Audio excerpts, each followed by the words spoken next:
ನಮಸ್ಕಾರ ಸ್ನೇಹಿತರೆ, ಎಲ್ಲರಿಗೂ ನನ್ನ ಚಾನಲ್ಗೆ ಸ್ವಾಗತ. ಏನಪ್ಪ ಇವತ್ತು ಸೈಲೆಂಟ್ ಆಗಿ ದಿಢೀರಾಗಿ ಏನೋ ಒಂದು ನ್ಯೂಸ್ ತಂದುಬಿಟ್ಟಿದ್ದಾರೆ ಅಂತ ನೀವು ಅನ್ಕೋಬೋದು. ಇವತ್ತು ಏನಿಲ್ಲ, ಒಂದು ಜ್ಯೋತಿಷ್ಯದವರ ಬಗ್ಗೆ ನಿಮಗೆ ಹೇಳಬೇಕಿತ್ತು. ಇದೆಲ್ಲ ಮೂಢನಂಬಿಕೆ ಹಾಗೆ ಹೀಗೆ ಅಂತ ಹೇಳ್ತಾರೆ ನಂಬೋರಿಗೆ ಮಾತ್ರ, ಆದರೆ ಇದು ಖಂಡಿತ ಹಾಗೆ ಆಗುತ್ತೆ.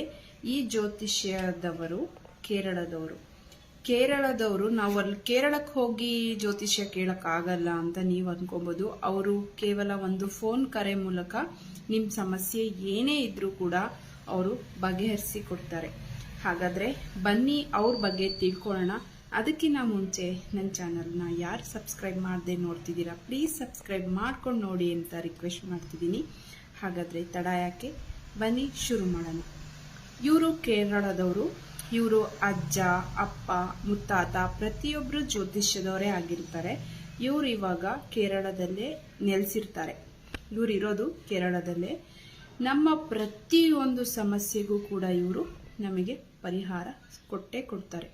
ಯಾವ ಸಮಸ್ಯೆಗೆ ಪರಿಹಾರ ಅಂದರೆ, ಒಂದು ಮನೆ ಅಂದರೆ ಸಮಸ್ಯೆ ಇದ್ದೇ ಇರುತ್ತೆ, ಅದು ನಮಗೆ ಗೊತ್ತಿರಲ್ಲ. ಒಳಗಡೆ ಏನೋ ಇರುತ್ತೆ, ಯಾಕೆ ಈ ಥರ ಆಗ್ತಿದೆ, ಮನೇಲಿ ಎಷ್ಟೇ ದುಡಿದ್ರು ದುಡ್ಡು ನಿಲ್ತಾ ಇಲ್ವಲ್ಲ, ನಾವೇ ಏನು ಗಂಡ ಹೆಂಡತಿ ಪ್ರತಿ ಸಲ ಜಗಳ ಮಾಡ್ತಾನೆ ಇರ್ತೀವಲ್ಲ, ಬೇರೆಯವರು ₹1 ದುಡ್ದು ಮನೆ ತುಂಬ ಸಾಮಾನೆಲ್ಲ ತರ್ತಾರೆ, ಮನೆಗೆಲ್ಲ ಏನು ಬೇಕೋ ಅದು ಮಾಡ್ತಾರೆ, ಆದರೆ ನಾವೇನೂ ಮಾಡೋಕ್ಕಾಗ್ತಿಲ್ವಲ್ಲ, ದುಡ್ಡು ಯಾಕೆ ನಮ್ಮ ಕೈಯಲ್ಲಿ ನಿಲ್ತಾ ಇಲ್ಲ ಅನ್ನೋರು ತುಂಬ ಜನ ಇರ್ತಾರೆ.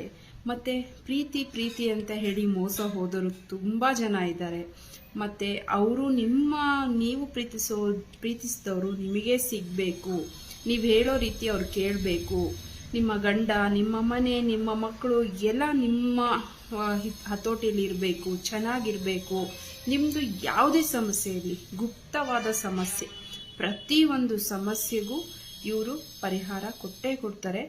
ಆ ಪರಿಹಾರ ತುಂಬ ಚೆನ್ನಾಗಿರುತ್ತೆ. ಆ ಪರಿಹಾರ ನಾನು ಕೂಡ ತಗೊಂಡಿದ್ದೀನಿ, ನನಗೂ ಕೂಡ ಆಗಿದೆ.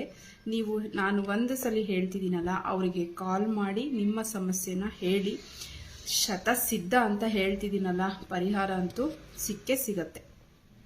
ಮತ್ತು ಅವ್ರ ಹೆಸರು ಕಟ್ಟಿ ಚೇತನ್ ಅಂತ. ಅವರ ನಂಬರು ನಾನು ಸ್ಕ್ರೀನ್ ಮೇಲೆ ಬರ್ತಾ ಇದೆ, ಮತ್ತು ಡಿಸ್ಕ್ರಿಪ್ಷನ್ ಬಾಕ್ಸಲ್ಲೂ ಕೂಡ ಹಾಕ್ತೀನಿ. ಅವರು ಯಾವ ಸಮಸ್ಯೆಗೆ ನಿಮಗೆ ಪರಿಹಾರ ಸಿಗತ್ತೆ, ಕೊಡ್ತಾರೆ ಅಂತ ನೀವು ಖಂಡಿತ ಒಂದ್ಸಲಿ ಅವರನ್ನು ಭೇಟಿಯಾಗಿ ನಿಮಗೆ ಆ ಸಮಸ್ಯೆಗೆ ಪರಿಹಾರ ಸಿಕ್ಕೇ ಸಿಗತ್ತೆ. ಮತ್ತು ಇವರು ಯಾವ ದೇವಿಯ ಆರಾಧಕರು ಅಂತಲೂ ಕೂಡ ಹೇಳ್ತೀನಿ. ಅವರ ಹೆಸರು ಕೂಡ ಮತ್ತೆ ನಾನು ಇವಾಗ ಇನ್ನೊಂದ್ಸಲಿ ಹೇಳ್ತಾ ಇದ್ದೀನಿ. ಸಾರಿ, ನಾನು ಅವಾಗಲೇ ಕುಟ್ಟಿ ಚೇತನ್ ಅಂತ ಹೇಳಿದ್ನಲ್ಲ, ಅದು ಕುಟ್ಟಿ ಚೇತನ್ ದೇವಿಯ ಆರಾಧಕರು ಅವರು. ಇವರ ಹೆಸರು ಮಣಿಕಂಠನ್ ಅಂತ. ಸಾವಿರಾರು ಸಂಸಾರಗಳಿಗೆ ಇವರು ದಾರಿದೀಪ ಆಗಿದ್ದಾರೆ. ಅವರಿಗೆ ಅವರ ಸಮಸ್ಯೆಗಳಿಗೆ ಪರಿಹಾರ ಸಿಕ್ಕಿದೆ. ನಿಮ್ಮಲ್ಲೂ ಕೂಡ ಸಮಸ್ಯೆಯಿಂದ ಯಾರಾದರೂ ಬಳಲ್ತಾ ಇದ್ರೆ, ಸಮಸ್ಯೆ ಸಿಕ್ಕಿಲ್ಲ ಅನ್ನೋರಿದ್ರೆ ಖಂಡಿತ ಇವರಿಗೆ ಕರೆ ಮಾಡಿ. ಇವರು ಖಂಡಿತ ನಿಮಗೆ ನಿಮ್ಮ ಸಮಸ್ಯೆಗೆ ಬಗೆಹರಿಸಿ ಕೊಟ್ಟೇ ಕೊಡ್ತಾರೆ.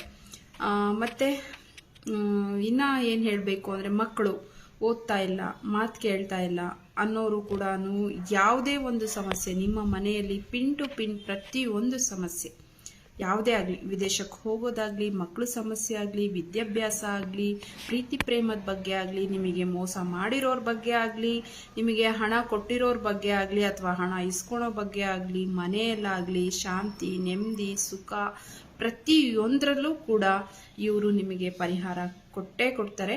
ಒಂದು ಸಲ ಕರೆ ಮಾಡಿ ಅಂತ ಅದಕ್ಕೋಸ್ಕರ ಪ್ರತಿ ಸಲಿನೂ ಒತ್ತಿ ಹೇಳ್ತಾ ಇದ್ದೀನಿ. ಅವ್ರ ನಂಬರ್ ಸ್ಕ್ರೀನ್ ಮೇಲೆ ಬರ್ತಾ ಇರೋ ಸ್ಕ್ರೀನ್ ಮೇಲೆ ಬರ್ತಾ ಇದೆ ನೋಡಿ, ಆ ನಂಬರ್ಗೆ ನೀವು ಕರೆ ಮಾಡಿ ನಿಮ್ಮ ಸಮಸ್ಯೆನ ಬಗೆಹರಿಸ್ಕೊಳ್ಳಿ. ಇವತ್ತಿನ ವ್ಲಾಗ್ ಏನಾದರೂ ಇಷ್ಟ ಆದರೆ ಒಂದು ಲೈಕ್ ಮಾಡಿ.